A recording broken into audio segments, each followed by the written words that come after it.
안녕하세요. 박영춘입니다. 저번에는 그린벨트 안에서 경매에 대해서 한번 살펴봤습니다. 임야하고 그 다음에 근린시설에 대해서 낙찰 사례를 통해서 주의할 점을 살펴봤죠. 그린벨트 안에서요. 이 시간에는 이주권의 종류 그리고 이주권이 왜 생기는지 그거에 대해서 한번 살펴볼게요. 그렇게 보시면 돼요. 그린벨트를 지정하게 되면 그죠? 그 지역 내 그린벨트 지역 내에 있는 분들은 얼마나 억울할까요? 바로 내 옆 땅은 계획관리 지역인데 내 땅만 그린벨트야. 얼마나 반발이 심하겠어요. 그래서 국가에서는 이렇게 억울한 사람들을 조금 구제한다는 생각으로 이분들한테 그린벨트 지역 안에 있는 분들한테 혜택을 준 게 바로 이주권이에요. 이주를 해서 주택이나 뭐 근린 생활을 신축할 수 있는 권리가 바로 이주권이거든요. 이런 이주권을 활용하게 되면 뭐 큰 돈을 벌 수도 있지만 이주권을 모르고 그린벨트 내에서 땅을 사게 되면 패가망신할 수도 있다는 얘기죠. 그래서 오늘은 이주권이 왜 생기는지 그리고 이주권의 종류가 몇 가지가 있어요. 그리고 이주권에 이제 그쪽 이주할 수 있는 조건도 몇 가지가 있고 그거에 대해서 간단하게 한번 살펴보고 다음 시간에는 뭐 그린벨트에서 이제 주택 짓기 그다음에 이제 근생시설을 짓는 거 그다음에 이제 그린벨트 해제 요건들 그다음에 뭐 여러 가지 이제 잡다한 것들에 대해서 설명해 드릴게요. 큰 축으로 보면 그린벨트에서 이주권이 왜 생기냐? 자, 보세요. 공익 사업으로 인해서 도로가 생긴다든가 철도가 생긴다든가 항만이 생긴다든가 뭐 큰 물류센터가 생긴다든가 이렇게 공익 사업으로 진행되잖아요. 그런데 그린벨트 안에 내 땅이 집이 이렇게 있어요. 집이 있는데 이 집이 큰 도로가 남으로써 없어지게 되잖아요. 수용이 되잖아요. 이게 이제 수용이 되다 보면 이 사람은 어디로 가겠습니까? 이런 그린벨트 지역의 땅값하고 도시 지역의 땅값, 일종 일반 주택의 땅값하고는 천지 차이잖아요. 그래서 이 사람 보고 공시지가로 수용해주는 공시지가로 돈 주고 당신 이 그린벨트에서 집 짓지 마. 다른 데로 멀리 가. 뭐 도시 지역으로 가. 그러면 돈 자체가 안 맞잖아요. 그죠? 돈의 크기 자체도 안 맞고 이 사람이 서울에서 가서 할 수 있는 게 한계가 있어요. 그렇기 때문에 이분한테 특별 혜택을 주는 게 그럼 이주권이라는 걸 만들어서 이주권 이주권이라는 걸 만들어서 같은 그린벨트 안으로 이주할 수 있는 권한을 주는 거예요. 거기서 이주해서 집도 짓고 근생도 짓고 이런 권한을 주는 게 바로 이주권이라고 보시면 돼요. 그래서 이 이주권을 잘못 활용하면 우리가 큰 돈을 벌 수도 있고 아니면 뭐 잘못 투자했다가는 낭패를 볼 수 있기 때문에 꼭 이 그린벨트에 관한 특별조치법을 개발구역에 대한 특별조치법을 알아야 된다고 봐요. 자, 그러면 그린벨트 내에서 할 수 있는 행위가 뭐 어떤 것들이 있는지 보십시오. 개발 제한 구역의 지정 및 특별관리한 조치법 시행령 별표 1에 나와 있어요. 별표 1. 되게 중요합니다. 건축물 또는 공작물의 종류, 건축 또는 설치 범위 딱 나와 있죠, 이게. 자, 그럼 어떤 것들을 할 수 있냐? 뭐 개발 제한 구역 안에서 보험이 될 수 있는 시설을 할 수 있대요. 뭐 골프장, 실내 체육관, 뭐 이런 것들은 사실은 우리하고 큰 관계가 없죠. 그죠? 뭐 재밌는 것도 있네. 모의 전투 게임 관련 시설도 할 수 있대요. 임야인 토지에 설치가 가능하답니다. 제가 전 시간에는 임야인은 아무것도 할 수 없다고 생각했잖아요. 근데 뭐 모의 전투 게임 관련 시설은 할 수가 있다네요. 그리고 뭐 선형 시설, 뭐 국방 및 군사, 그다음에 개발 제한구역 주민의 주거 생활 편익 및 생활을 위한 시설. 사실 이런 것도 우리 개인이 투자하는 거하고는 좀 거리가 멀죠. 자, 그럼 여기서부터가 중요해요. 동식물 관련 시설 중에서 축사도 있을 수 있고 식물 재배사, 뭐 양어장, 저장 창고, 잠실, 사육장, 퇴비사, 뭐 이런 것들 육모장, 그다음에 뭐 농산물 보관 관련 시설로는 창고도 질 수 있고요. 그다음에 뭐 농막도 할 수 있네요.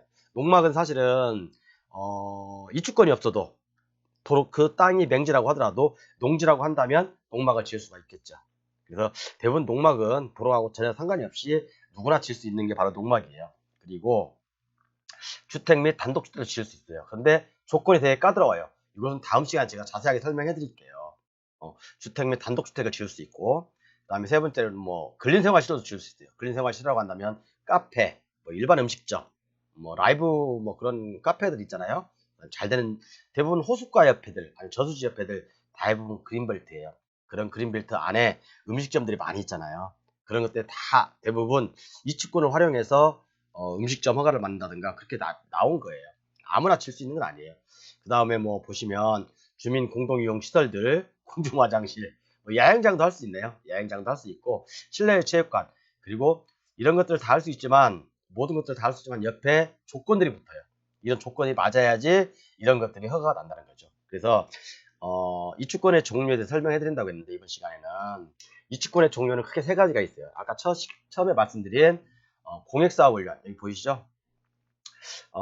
공공이주권이라고 해서 공익사업 시행으로 인하여 철거되는 경우에는 기존 주택의 소유자가 자기 소유 토지에 신축하는 경우라고 나와 있죠. 이걸 바로 공공이주권이라고 해요. 이게 뭔 말이냐면 공익사업이잖아요. 그러니까 도로가 생긴다든가 아니면 이 일대가 수용된다든가 해서 자기 주택이 철거될 위기에 처해 있는 사람들한테 일명 이걸 공공이주권이라고 해요.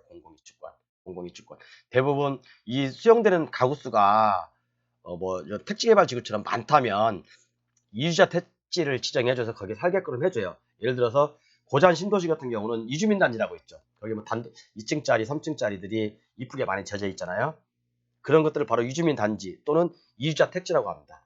그래서 여기에 막 흩어져 있던 사람들, 여기 막 택지개발지구 안에 막 흩어져 있던 사람들을 한 곳으로 재개발 신도시가 생기면서 한쪽으로 이주자 택지 지구를 만들어주는 거죠. 여기에 모여 살게끔 그리고 이렇게 택지를 주는 겁니다. 이게 바로 이주자 택지고, 그런데 공익사업을 위한 도로라든가 철도라든가 아니면 항만 같은 경우는 뭐 이렇게 가구 수가 많지 않을 수 있잖아요. 뭐 10가구, 5가구 막 이런 사람들을 위해서 따로 이주자 택지를 만드는 것은 어떻게 보면 국가 입장에서 손해일 거고 사업성도 안 나올 수 있다 보니까 이런 분들한테 바로 이주권을 주는 거예요.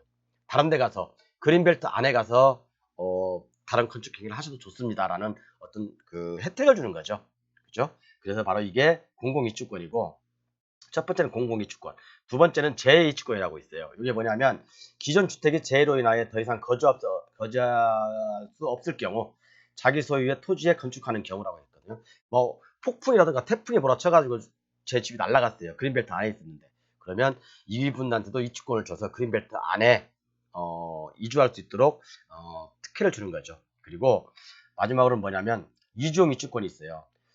이것은 뭐냐면 그린벨트 지정 당시 이전부터 내가 타인 토지 위에 내 건물이 있을 수도 있잖아요. 옛날에는 뭐 윗집 아랫집 또 형님하고 아우하고 동생 내 땅에서 집 져. 그래놓고 땅은 형 땅인데 집은 동생 명의로 돼 있고 이런 경우, 아니면 국가 땅인데 국가 하천인데 말이 하천이지 뭐 다 메꿔져 가지고 대지화된 땅들이 많잖아요. 시골에는요. 그런 땅에 집을 짓고 있다가 그 집이 뭐 철거된다거나 뭐 그렇게 될 경우에 그분들한테 또다시 이주권을 주는 거죠. 이렇게 해서 크게 이주권은 공공이주권 세 가지로 나눌 수가 있어요. 공공이주권, 재이주권, 이주용 이주권. 요것은 제가 뭐 쓸데없이 만드는 게 아니에요. 법 조문에 다 나와 있어요. 뭐 다른 분들은 강의하실 때 뭐 일목요연하게 정리를 해줘서 강의를 하겠지만 저는 사실은 그렇게 뭐 컴퓨터를 활용할 수 있는 능력은 없고 그냥 법 전문 테두리 안에서 여러분들이 이해하기 편하게 이렇게 설명하겠습니다. 요런 이주권의 종류는 어디 나와 있냐면 아까 쭉 설명해 드렸듯이 특별조치법, 개특법이라고 하죠. 개발제한구역에 관한 특별조치법 별표 1에 나와 있어요. 이 1에 보면 우리가 할 수 있는 시설군들이 쫙 나와 있고, 그 다음에 예를 들어 뭐 주택이다 그러면 주택을 칠 수 있는 사람들의 조건들이 나와 있는 거죠. 그래서 요거 별표 1이 되게 중요해요.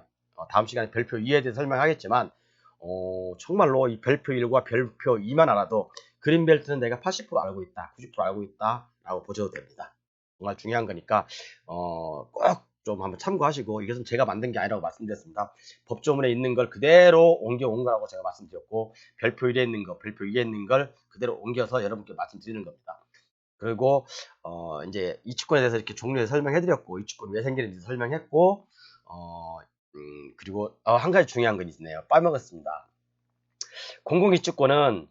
공공이주권으로 집을 짓기 위해서는요, 내가 살고 있던 지역에서 2km 이상 벗어나면 안 됩니다. 제2주권도 마찬가지예요. 이것도 2km 이상 벗어나면 안 돼요. 그리고 또한 이주용 이주권은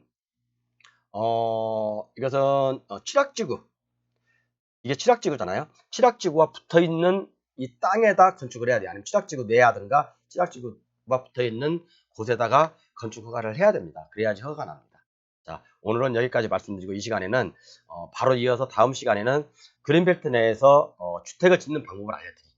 이주권을 활용해서 주택을 짓는 방법. 또 그 다음 시간에는 근생을 짓는 방법을 알려드리겠습니다.